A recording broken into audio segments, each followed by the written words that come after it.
What if I told you the single biggest lie about money was taught to you by the people who love you most?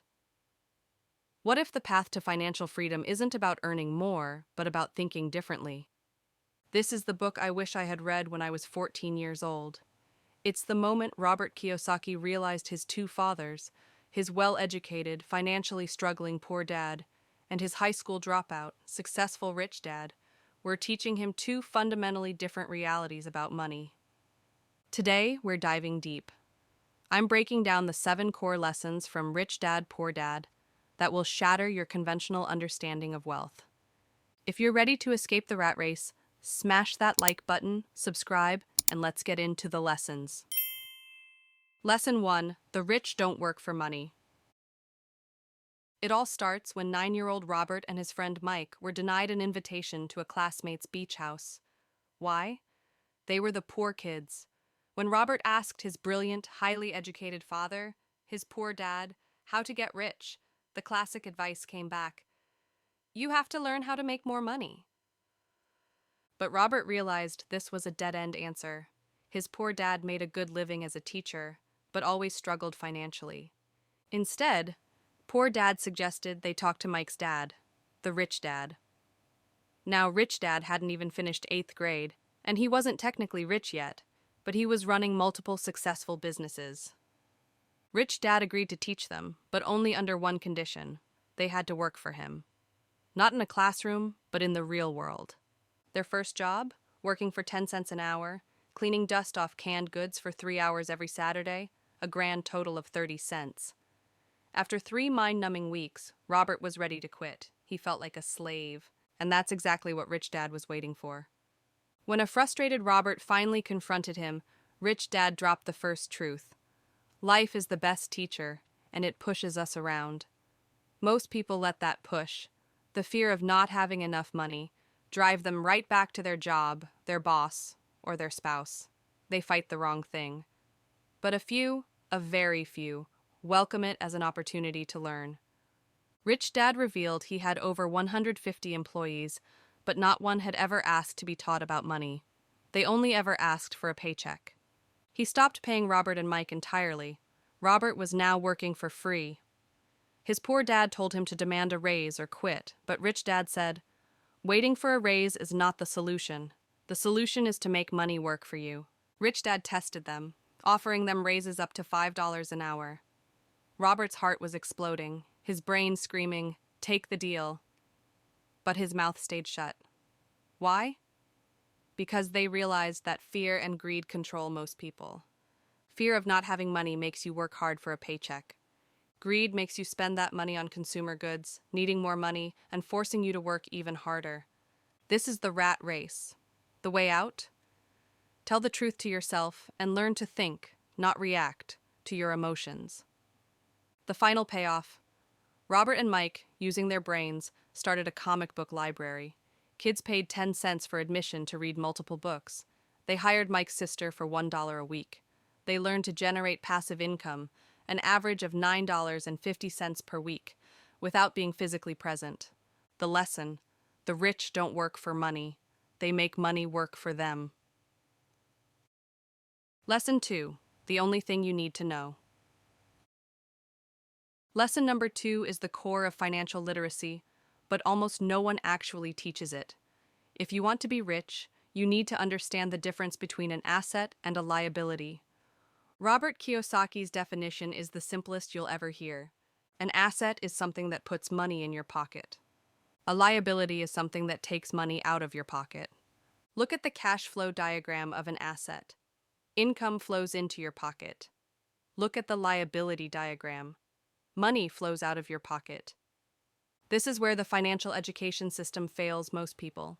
They are taught that their home is an asset. But unless you rent it out, Robert argues, your home is actually a liability.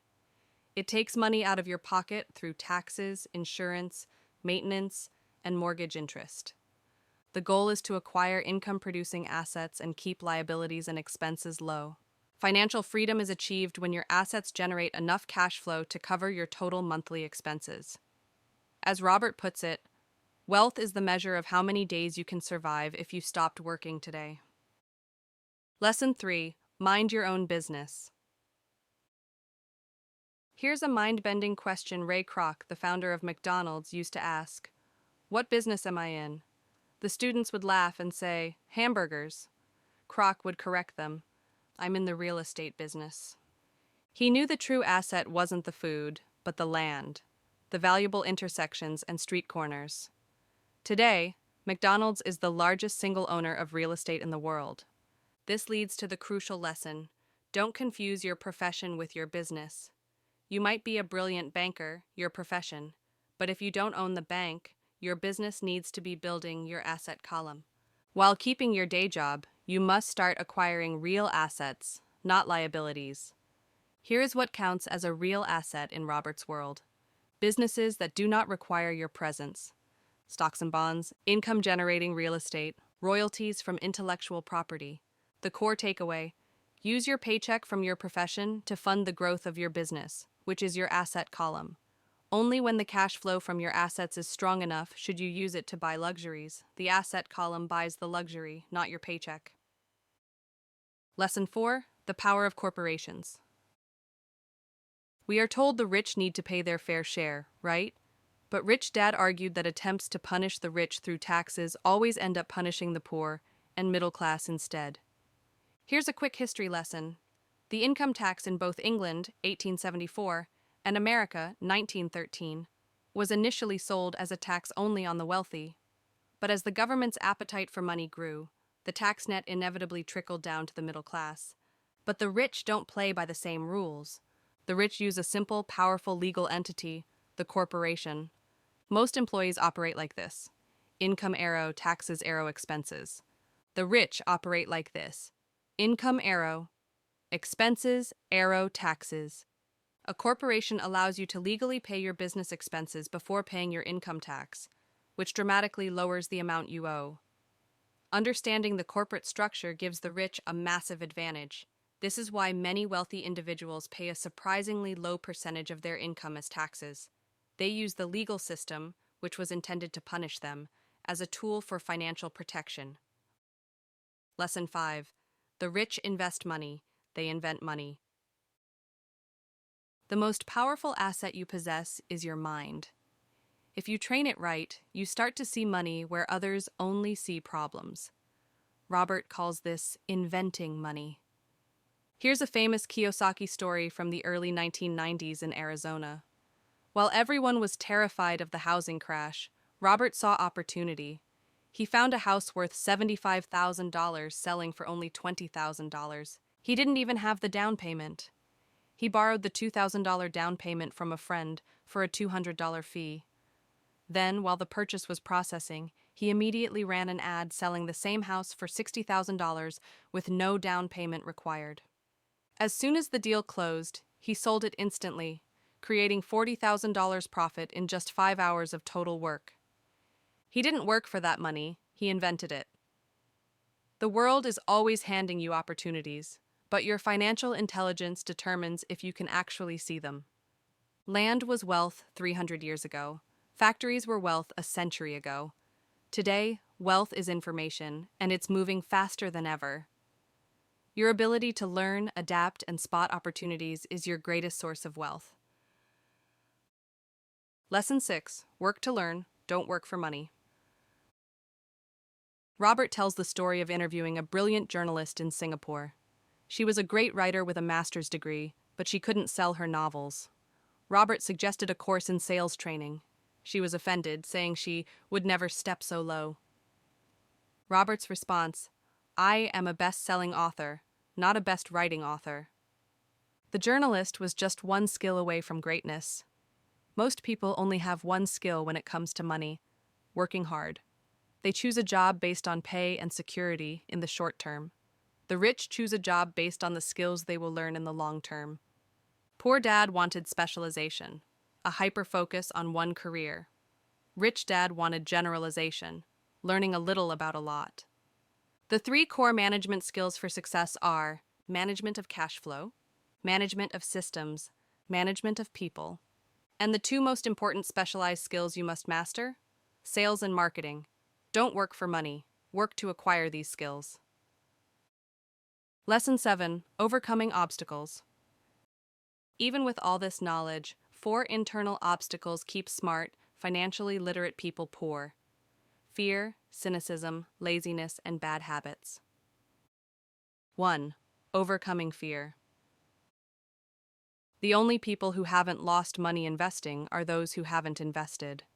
Everyone has the fear of losing money. The rich and the poor are only different in how they manage that fear. Most people play not to lose. They go for safe, balanced portfolios. The rich play to win. They put their eggs in a few baskets and focus intensely. You must be willing to lose a battle to win the war. 2. Overcoming cynicism. Cynics criticize, winners analyze. Don't let your self-doubt or the doubts of ignorant neighbors stop you. Robert hears people say about real estate, "I don't want to fix toilets." They focus on the toilets instead of the millions of dollars of opportunity. Don't let the fear of small problems keep you out of the big game. 3. Overcoming laziness. The cure for laziness? A little greed. Don't say, "I can't afford it." Say, "How can I afford it?" The first phrase closes your mind. The second forces your brain to create solutions. This dynamic tension, this little bit of desire, is what drives progress and innovation. 4. Overcoming bad habits. Poor dad's habit: he paid everyone else first and paid himself last. Rich dad's habit: he paid himself first. This seems risky, but it creates productive pressure. By paying himself first, Rich Dad was forced to use his brain and invent other forms of income to cover the bills and keep the creditors quiet. It made him stronger and more innovative. Pay yourself first. If you're tired of running on the treadmill, this is your wake-up call. The difference between the rich and the poor is simply how they use their mind and their money. Now, if you want to dive deeper into Robert Kiyosaki's strategies for escaping the rat race, I've got a full playlist right here summarizing his other books. Click on next video now to learn more.